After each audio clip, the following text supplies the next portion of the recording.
D'abord, ça finit en émeute. Pourquoi ça finit en émeute? Est-ce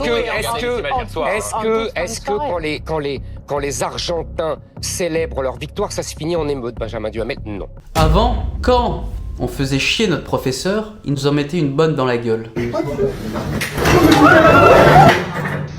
Et quand on rentrait à la maison pour se plaindre, les parents finissaient le travail. Ils nous en mettaient 2 dans la gueule. Maintenant, si le professeur oserait ne serait-ce qu'élever un peu la voix, l'élève n'hésite pas à lui en mettre une. Voilà, puis Yacine, vous êtes à l'école et ne me touchez pas, Yacine. Et s'il est pas content, les parents rappliquent et finissent le boulot. Et je t'attends à la sortie. À la sortie, je t'attends. T'occupe pas. Restez mort, dégage. Je vais t'en choper à 6 heures. Je vous vois venir, les Zémouriens. Ah, mais c'est tous les mêmes, hein, vous savez, c'est des Arabes, c'est des Noirs. Il faut les expulser dans leur pays d'origine. Soit, mais qu'est-ce que vont rétorquer ces pays d'origine légitimement? C'est pas possible. Eh mais les gars, réveillez-vous. Nous, on sait les tenir. Nous, vous allez dans une salle de classe, vous entendez les mouches voler. TV.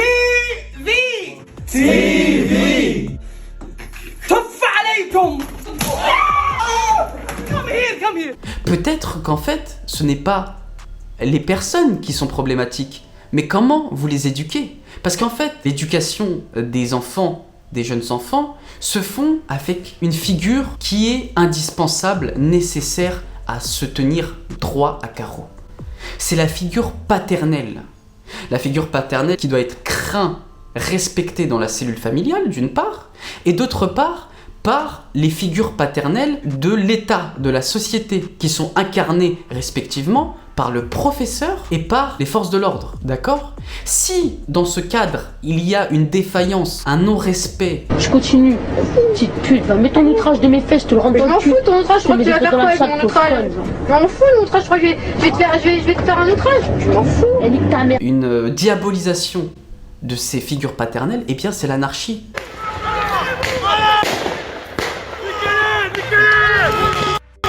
Mais au-delà de ça, l'origine de toute cette violence, c'est la féminisation de la société, dans lequel on a obstrué toute tentative d'autorité du père au profit d'une féminisation de son comportement ainsi que la prépondérance de la mère, par laquelle l'enfant est roi. On ne peut plus le sermonner, encore moins le frapper, hein, mais voilà, une bonne tréha de temps en temps. Pas méchant, éducatif, comme je dis souvent. La violence éducative n'existe plus, elle est diabolisée. Mais même les parents sont conditionnés. Parce que je ne sais pas pourquoi, soit avoir la peur viscérale d'être détesté par son enfant, du coup on lui cède de tout, ou alors le fait d'avoir des parents difficiles peut-être dans les années 70, 80, et du coup on ne veut pas reproduire ce schéma, pas peur d'être encore détesté par son enfant, je ne sais pas. Sauf que dire à son enfant, tu peux avoir raison, même si l'enfant a raison, il doit avoir tort. C'est ça la règle.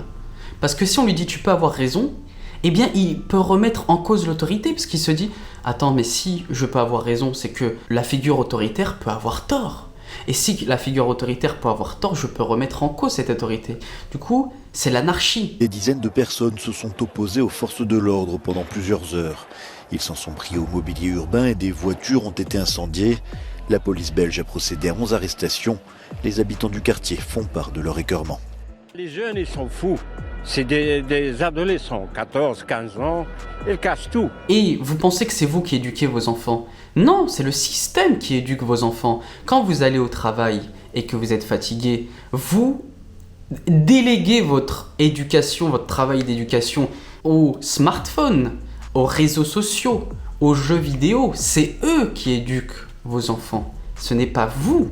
Vous croyez que vous éduquez vos enfants. Et ça, c'est quoi la cause? C'est la féminisation, puisque par souci d'égalité, on a mis au travail, qui vient du latin tripalium, torture. Par souci d'égalité, il n'y avait que les hommes qui avaient le droit à la torture, et bien maintenant, les femmes aussi. Et donc voilà, vous ne maîtrisez plus rien. Marie-Ange, calmez-vous. J'en peux plus de ces deux-là, j'en peux plus. Et si vous n'imposez pas de limite à votre enfant qui a 1, 2 ans, Et vous savez que les bébés sont toujours en recherche du non, des limites. Ils testent vos limites parce qu'ils recherchent l'interdiction. C'est ça qu'ils demandent, pas plus que ça. Tu dépasses les bornes. Tu dépasses les claques. Et si vous le faites pas à 2 ans, à 3 ans, vous pensez qu'à 10 ans, 15 ans, mais c'est trop tard. Et en plus, ce qui est frappant, c'est que maintenant, durant leur violence, ils n'ont aucun recul sur les conséquences. Ils n'ont aucune notion de si je fais ça, ça va faire quoi? Non, rien. Et en plus de ça, il s'est agrémenté par les réseaux sociaux, comme TikTok par exemple. C'est démocratisation de la notoriété éphémère. C'est-à-dire que tout le monde peut avoir son heure de gloire, mais comment avoir son heure de gloire? Y'a Michelin, il marche. Attention, il est en sprint. Et Usain Bolt a dépassé la barre des 100 mètres. Qu'est-ce qu'il va nous faire? Oh, ils veulent que ma peau. Il m'a couru après, je suis tombé, il m'a pas attrapé. Et c'est pour ça que les étrangers, les clandestins qui sont là, bah ils font ce qu'ils veulent.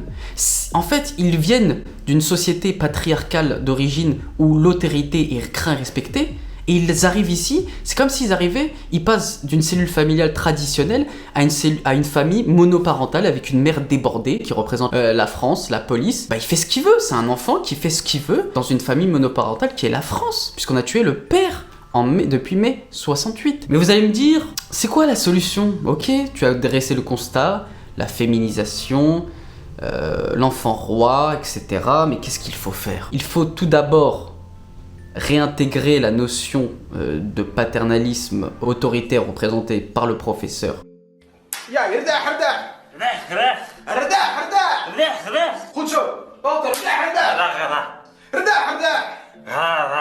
y a certains enfants qui dévissent, qui vrillent, qui se font matrixer entre guillemets. Donc on peut rien faire pour eux. Et cela, il faut que l'État les prenne en charge. Qu'est-ce qu'il faudrait faire? Eh bien, il faudrait installer des camps de rééducation sous l'égide de militaires et dans laquelle on leur réapprend à respecter l'autorité et à devenir et à filer droit. Ça existe en Sibérie. 6 heures du matin, réveil dans le dortoir numéro 4 et premier appel au saut du lit. Ici, les enfants sont entre les mains des militaires. Leur quotidien est régi par une discipline de fer. Anatoly a 15 ans. Il est là pour avoir volé avec 2 copains un moteur de voiture. Dans ces colonies, tous méritent. Même la douche est une récompense accordée une fois par semaine à quelques privilégiés. Anatoly, comme les autres bagnards, a droit à 2 repas par jour. Essentiellement de la kasha, la traditionnelle bouillie d'orge, du pain noir avec de la margarine et du thé. Et je peux dire qu'après, il file droit, hein. Il file très droit. Donc, je suis favorable à des camps de rééducation pour les jeunes, hein, dans lesquels il n'y a aucune indulgence, aucune. Il faut réapprendre, il faut leur réapprendre comme si c'était des bébés, puisque les parents n'ont pas été foutus d'émettre des limites, parce que l'enfant roi, il faut pas toucher à mon enfant, mon enfant est un génie, mon enfant c'est le plus beau. Quand on parle de la violence en banlieue, mais ces jeunes de banlieue, ils reproduisent les modèles qu'on leur impose, comme toute personne qui vit dans un milieu social. Eux, ils reproduisent quoi? Par atavisme, les modèles des rappeurs. Et les rappeurs, qu'est-ce qu'ils inculquent dans leurs chansons? La violence. On rajoute à ça la féminisation qui a pour conséquence le divorce massif. On arrive avec des familles monoparentales, mais une mère face à un gamin d'1 m 85, 90 kg, elle peut lui dire non, arrête, ça change rien, ça change rien.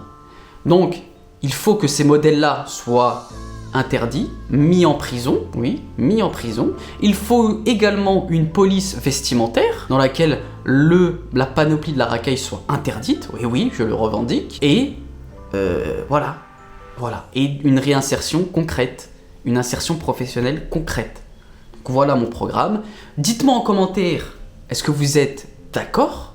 Est-ce que vous avez des solutions? Quelles sont vos problématiques? Si vous n'êtes pas d'accord avec moi, c'est tout pour cette vidéo Mouhaya. J'espère qu'elle t'aura plu et on se dit à la prochaine.